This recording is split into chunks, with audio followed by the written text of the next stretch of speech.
Why this model that you talk about? The big crunch?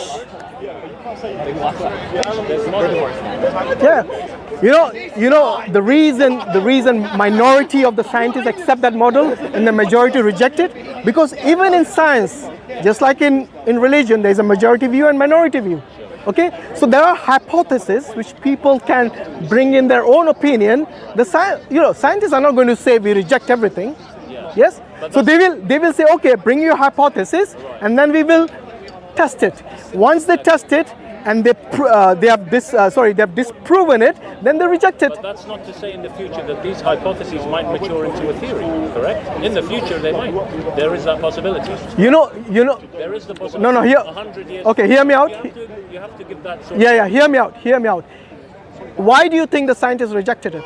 Well, they reject it now. No, but why? Why? Have you looked into that? No. Because I have. It is because of the second law of thermodynamics. You know what that is? It's called entropy. Yeah. It's called entropy. You know what's entropy? Okay. So basically, every system, yes, you will find energy. When energy becomes unusable, then it's like, like a top. When you were a kid, you played with tops, yes, and you spin it, and then it runs out of energy, and then it stops. Okay. They say that it's entropy basically. The energy becomes unusable at a certain level, and then that's the reason you have. The system is not, like I said, in the case of the top, not as effective as it was earlier. So what I'm saying is that because of this, then you cannot have these cyclic universes. But don't these laws break down in the quantum level? All these laws you're talking about in the quantum level, they can break down. You know what is quantum level? At a microscopic level. We are not talking about a macroscopic level. The universe is at a macro level. So you're talking about, again, different dimensions. Sorry. Laws we know now break down on the quantum level. No, it's just because. So that doesn't mean in the future, 100, 200 years from now, we can have a good model that supports an infinity. No. What you're talking about breaks. I'll tell you why. But I'm telling you why. Yeah. I'm telling you why. You made a postulation. I'm telling you why it cannot be the case. Because this quantum level, what you're talking about, yes, maybe it is also possible that they don't understand it now. No, they don't understand it fully. They know a little bit. Exactly my point. So maybe in future they'll find the reason why these things are occurring from different places. Yes? Because right now what they say is that all this is happening in a quantum vacuum. And the quantum vacuum is not nothing. It is something which they don't understand it yet. So maybe there's an explanation in the future for it. But you cannot say that a thing as massive as the universe came from nothing. You cannot say that this big crunch and the cyclic. Yeah, so this infinite big bangs and big crunches, these are hypotheses. So these are basically opinions of people. By the way, there are certain people who said that the universe was made in some alien lab. And you know where this was published? It was published on Harvard, on the website of Harvard University. Because they would publish anything any scientist would say. But they wouldn't accept it as a theory. Because these are opinions and they'll accept anything. So they said there's this, some scientists saw some big shape of this meteor in the shape of a cigar, and they thought that was actually the aliens coming into our universe, and they created all this, like some nonsense, wallahi. Made in a universe, alien universe. Sorry, alien kitchen. Sorry? Why are you smiling at that? Oh, you think alien... There's literally as much evidence of that than your view. What did I say? What is your understanding of God? You don't even have. You say, every time I ask you, you say, I don't know. At least I know that aliens didn't make us in a kitchen. Okay, and that's what I'm laughing at or smiling at. Unless you believe that. Well, I don't know. maybe a product of an alien kitchen, I don't know. I'm guessing not, but yeah. I don't know. Do you believe in aliens? There's probably some sort of life somewhere. Why do you believe that? Do you have any evidence for it? Oh, he's got another argument. No, because you never said that when I asked you about God. You never said probably there's a God. No, so but when I asked you about an alien, you said probably there's an alien. I don't know. Yeah, but that's what you could have told me instead of saying probably there's an alien. You see what I mean? you're giving special. There's special pleading for anything except God. Probably means you don't know. He wants you to keep an open mind, basically. You know, there are some people that are saying this is a simulation. Yeah. We live in a computer program, and we're simulated by another alien species. Now, that may sound ridiculous, but it does have some basis. It's not completely insane. You know? Actually, if you ask me, that is completely insane because those people are not in touch with their reality. You could make an argument that this is a computer simulation. What? Then you're not in touch with your reality, my friend. We live in a very advanced computer program created in the That just shows that you're not in touch with your reality. If that is the claim that they're making. I'm saying you could keep an open mind. No, but hold on. Keeping an open mind could be any ridiculous thing. I'm not saying accept it. I think, look, my God-given intellect will not allow me to accept any nonsense that comes from anyone. So if you if you want to believe that you're a product of an alien kitchen, or if you want to believe that you're some sort of a brain in a jar, or if you want to believe that you're in a computer simulated environment. Accepting is one thing. Keeping an open mind and researching and looking into things is something. Yeah, my research and my intellect tells me that being in touch with reality would actually exclude those kind of doubts you have. I'm just saying. A computer simulation, a brain in a jar, a product of aliens. I mean, come on, where does it end? Where do you draw the line about sanity then? But some people would use that phrase in touch with reality about religious people. What? People like you? No, I wouldn't. What? It just shows, look, it just shows, I would say I don't. you know, there are certain people out there where their religious understanding is like believing that in aliens, for example. So if that is their religion, then I would say yes, they have lost touch with their reality. You don't believe in aliens? No, I don't believe in aliens creating me. I mean, look, there's a possibility. Hold on, you don't believe in aliens? No, I wouldn't say that. I said there's probably aliens. I wouldn't completely say there's no aliens because right now I have nothing in my religion which says that there's no aliens. You don't know. No, I said about creation. Go on. We were talking about You creation. don't know. Go on, say it. Say what? So, Yeah, I don't know if they're aliens or not. good. So what's that? Wait. How is that different to me saying there's probably aliens? So could we No, Nothing. you said that to me. I wish you said that about God. No, I That said probably there is a God. I wish you said that. Then we would be on the same level. You said you don't know about aliens, right? Yeah, I don't. Could you hypothesize that maybe we've been genetically engineered by aliens, or a higher species? Why not? Look, you can if you want to. No, hold on. Look, if you want to believe that. No. I'm not saying believe it. Believing it. I'm saying something you can entertain, something you can sort of. First and foremost. Wait. First and foremost, before you say that I'm genetically modified by an alien, I need to first. Genetically engineered by higher. Modified, engineered, semantics. Yeah. I need to first believe an alien, right? You said you don't know. Exactly. Which means that I don't believe it. Which means there's a problem. No, hold on. If I say I don't know, it doesn't mean. Sorry. I said wait, but You don't know. no, I said probably there are aliens. These are the exact words I used. Yes. You don't know. Yeah. So if I don't know, that means first I need to know for certain before I start believing. I need to start before I start believing that they have. You know, first the aliens need to exist before I believe that they acted on anything. You see what I mean? No, You I'm know, saying human imagination is such that you can claim anything. You can think of anything. You can dream of anything. It's also what made us evolve and develop is imagination. Well, I don't think I'm evolved. I think I was made like that. No, like I don't know about you. How did we develop?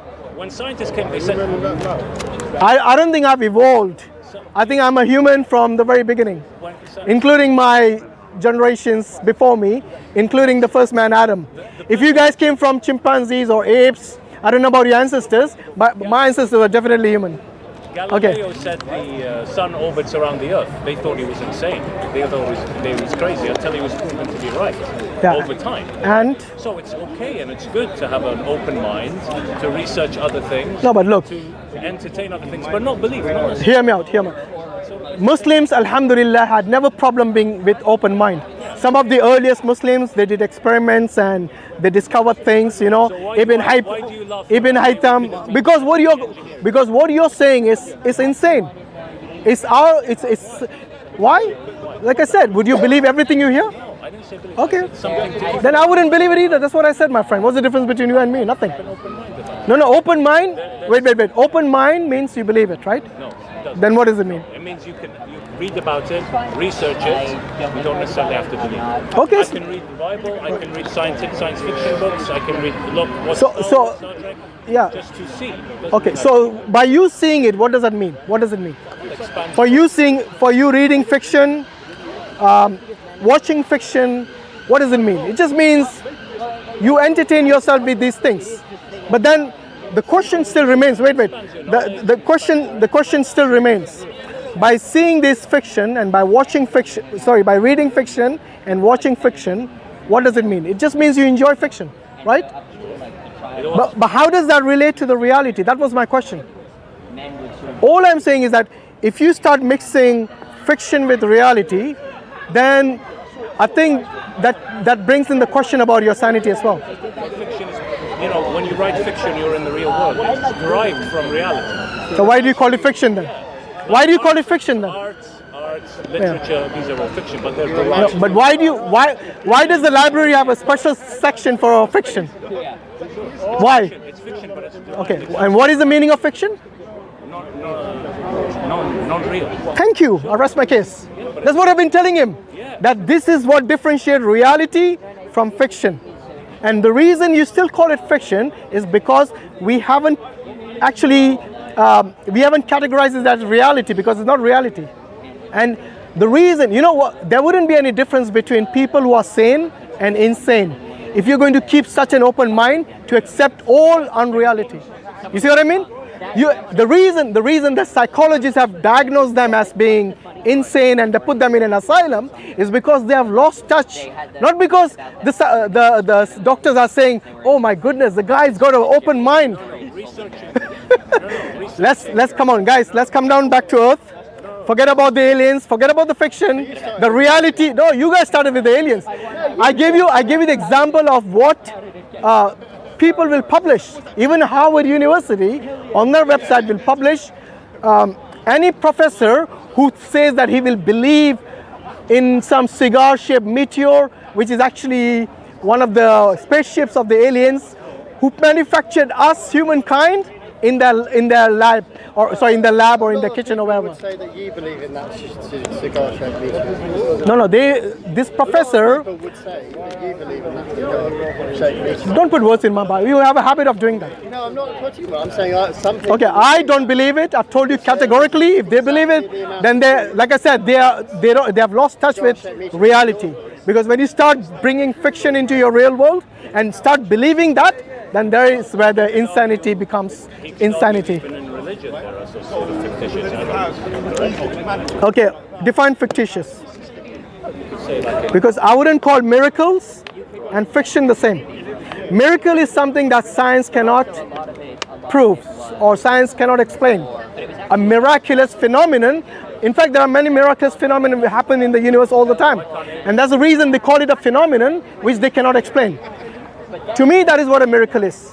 But if something is a fiction, then it is not even real. That alone, you cannot explain it. Are you with me? So a miracle can't be a fiction? No. A miracle is something, by definition, which science cannot explain, which we in our naturalistic world cannot explain. Because if you could explain it, then it wouldn't be a miracle. And that's why you have to distinguish between a fiction and miracle. One can happen in real life, in real world, but you can't explain it. Fiction is not even real. Again? Describe a miracle that's happening. The universe is a miracle. I think you're a miracle. Yeah. Can anyone create you? It's a physical process. There's an explanation. What is the physical process for the universe to come into existence? You can't. Something that can't be explained. So Okay, explain to me how the first cell came into being. No, I've asked you. What? I've asked you to describe a miracle that's happened. I just told you yourself. No, it's not a miracle because there's a. Okay, let me break it down to the simplest form. Origin of life? Yeah. So origin of life, which is abiogenesis. If you have studied that, you will realize that the first cell, they cannot explain how it came into being. And to me, that is a miracle itself. It's a miracle now. You're saying there's miracles. Yeah. So cells, do cells exist? the abiogenesis, the first experiment, the Miller-Urey experiments, says that the origin of life were basic amino acids, and they were caused by having sunlight, and you need some sort of cosmic soup that existed within a cosmic soup, lighting, and then that's where the first... You believe that? That's where the first amino acids were. No, but you actually believe that? It's a scientific experiment. I know it's an experiment, but did they actually produce something from nothing? No, it's not from nothing. It's from a cosmic soup. It's from a soup. Basically a soup. Chemical processes, lightning, a certain atmosphere. You can recreate it in a lab. Yeah. And you can produce amino acids. That's all you can produce. And they say that amino acids doesn't explain. Okay. But they say that's the basic unit of... Many people said that these things came from space as well. Yeah. So there are different theories about this. But the point still remains. You know, if you look at the simplest cell. Yes, any cell. Now, some cells are very complex. I know, but it's still a single cell. Amino acids are the first. In fact, even even amino acids are complex. They're not something which is simple. And then you can produce them in a lab. I don't think so. You can. Yeah. No. Look up Miller-Urey experiments. Yeah. So it's not from nothing. It's from something. Yeah. So maybe so these processes which you talk about are still taking place in a lab which is controlled experiment, right? Yeah. But when we look at hear me out. When we look at the early Earth, it wasn't a controlled lab. Okay, so we cannot. This is false equivalence. If you think a controlled lab experiment is the same as a natural process in the early stages of the Earth, then it's not the same, my friend. They recreated the early state of the Earth. They have never seen the early process, have they? They know what it was. How did they know? You need water, first of all. You need oxygen. You need certain chemical processes to take place, and you can produce amino acids. Yeah, in a controlled lab environment. I keep telling you this. Which is not a replication of the early Earth. I'm sorry to say this. A control experiment. Hold on. A control experiment is not the same as how the early Earth was. There's no way. Okay? How do I know? Because when I say control, it means what you do is you bring certain elements in a controlled lab. That means you must have the right temperature, the right elements that you're using, the raw materials. Everything is already there. How did they know that was the case back then? By chance. You see what I mean? You need water. You need Look, my friend, it doesn't matter how you look at it. The point is. By the way, I like the way you said the cell is a complex thing. Yes, it is. The cell is so complex that it has its own, its own generator, like the mitochondria. Yes, which gives us energy. It's all inbuilt into this single cell. You don't think that's a miracle to come about by itself, by chance, like you said? There you go. If it came by chance, that's a miracle to me. You have to study abiogenesis, right? Abiogenesis experiments say that the first building blocks of life were amino acids. Yeah, and then over time they evolved into cells. For millions of years. No, but look, this is jumping. Honestly, this is a leap of faith to say that amino acids in a controlled environment automatically led to first cell. You know, it's too much.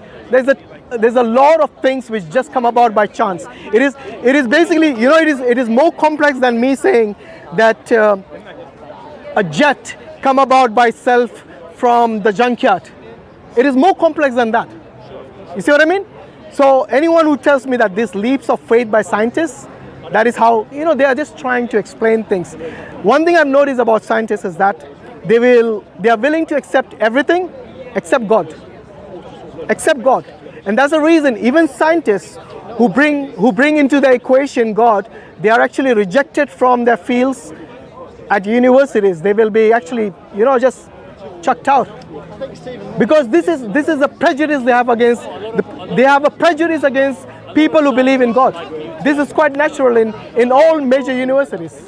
A lot of scientists like Martin are theists. They believe in God, but they don't think they have. But they don't think he has a direct sort of interference with nature. They believe. No. They already have made up their mind that if we explain anything, it has to be from the naturalistic world. It has to be from a naturalistic process. Yes, and this is what they have indoctrined. Yes, people like this gentleman and other atheists and other agnostic in this world today. Because what they do is they have told them there is no way that God could have done this. So you need to explain it through the natural process. Otherwise, you're fired from the university. You cannot be a professor. You cannot be on the board. You cannot be anything. And this, to me, this is not open-mindedness. Okay, the open-mindedness that they seek from us, they don't give this opportunity to the people who believe in God. They don't. Unfortunately, at least the religious people, people who believe in religion, they have no problem with science as long as the science doesn't impose on them that the only way is the natural process and you cannot have God in the equation. That's all. So who has more open mind? The religious people or the scientists? I think it's the religious people. That's a science organization. No, every university, every top university, yes, they don't accept you unless and until you said, oh no, I can explain this through natural processes. Accept an imam who didn't believe in God. Do you know the definition of imam? No. You know what he just asked me? Would I accept an imam who doesn't believe in God? He doesn't know the definition of imam, because an imam by definition is someone who's knowledgeable about God and who believes in God. Okay, so you wouldn't accept someone in... What's the definition of a scientist? In your organization? No, now you tell me what's the definition of a scientist? Believe in Islam. Yeah. And the scientists in their organization don't accept people, so what's wrong with that? No, what is the definition of a scientist? Okay, does the definition include don't believe in God? Thank you. I'll rest my case. There you go. Some of the best scientists like Newton, yes, like Gregor Mendel, yes, like Ibn Haytham, all these people who believed in God, yes, they were scientists and beautiful. I mean, their discoveries, their their postulations, they had these credentials of a scientist and a believer in God. So if you're going to tell me a scientist's definition includes don't believe in God, I don't think that's a real scientist then. It just shows you're a close-minded, prejudiced person. That's all you are. So there you go. Anyway, thanks for your time, guys. I think we have talked a lot. Alhamdulillah. Jazak Allah Khair. Assalamu alaikum wa rahmatullahi wa barakatuh. Don't forget to subscribe to DawahWise, Mansur and Hashim's channel. Thank you.